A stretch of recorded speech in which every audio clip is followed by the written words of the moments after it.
Hi, I'm Angela Ryder, and thanks for joining me today.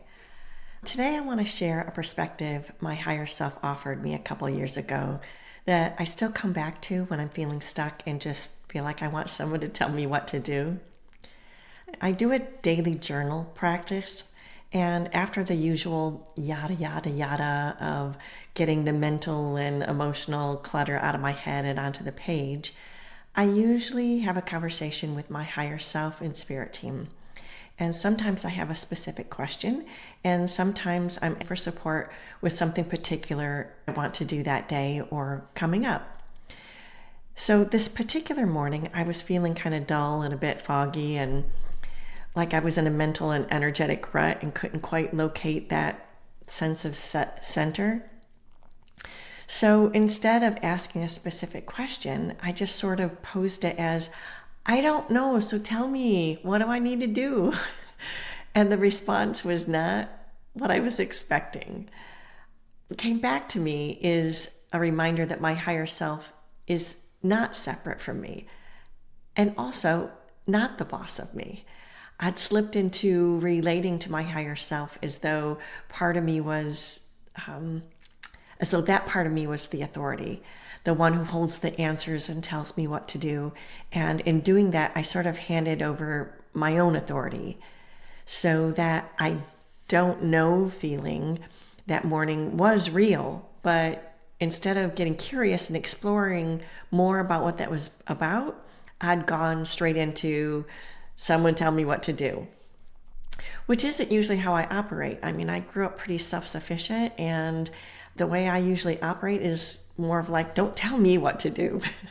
So when my higher self pointed it out, I actually recognized immediately that foggy directionalist feeling that I had activated something that wanted me to like hand over the wheel and just be told what to do. So it was like I'd unconsciously cast my higher self into that role of authority over me. And here's the thing, it makes complete sense that I did that a lot of us do that.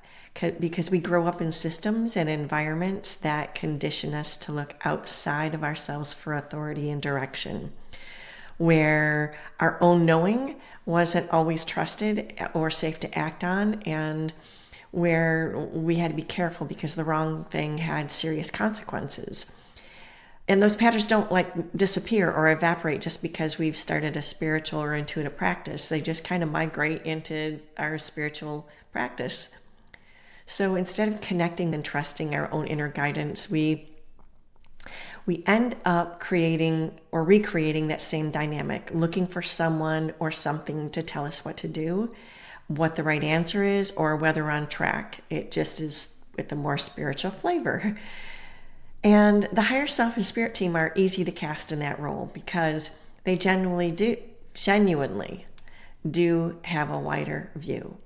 They hold information and perspective we don't always have access to consciously.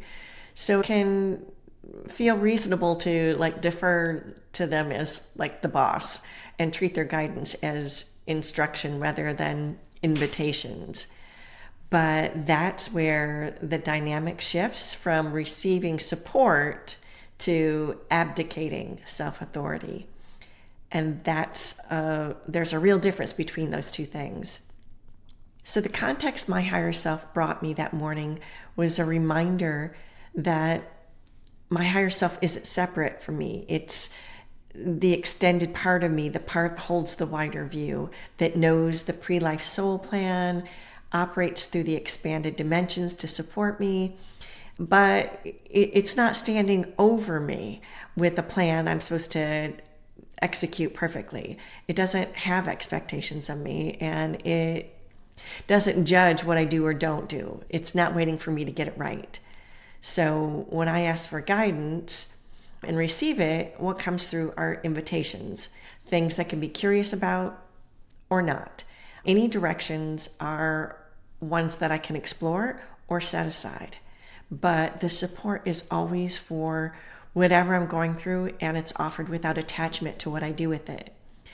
That relationship is more like Here's what you're asking about. Here's the guidance that might help. Here's what could be useful. Here's an invitation to explore.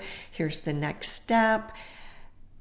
And then you get to choose what you do with it. That's always the case. Whatever's given from your spirit team and higher self, it's always your choice what you do with it.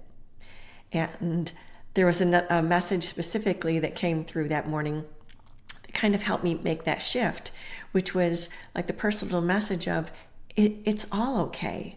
You are okay. Here's an invitation, and this is my team speaking.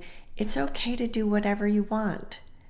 So that was like a liberating statement, but also disorienting, because liberating means it's like, I don't have to do anything perfectly. I might not be ready to take that guidance. I might do it differently, and it's all okay. Sometimes you just want to be told what to do, but that's okay. We have to remember that when we ask for guidance, what we receive is always our choice. And so that's what I want to talk about next, is owning your own choices. And I hear the following phrase a lot in spiritual spaces. My guides told me to do this. And I get why people say that. Sometimes that's like sharing a genuine context. Someone received guidance and they're explaining the support they got. Great. But sometimes the essence behind it, it's functioning as a way to hand off responsibility for a choice, to make that guidance like the decision maker rather than you chose to follow that guidance. So I want to be clear. I receive guidance from my higher self and spirit team regularly, but I don't always follow it. But whether I do or not, that's always my choice. It's like, this is the guidance I received when I asked for support, and here's what I'm choosing to do with it. And that distinction matters because you can't actually outsource your choices. You can only temporarily pretend that you can. You do have a soul plan, but there's not a rigid path or a right way to move through it. Your higher self is supporting you along your path based on the choices you make and the actions you do or don't take. There's no score or approval system in this relationship.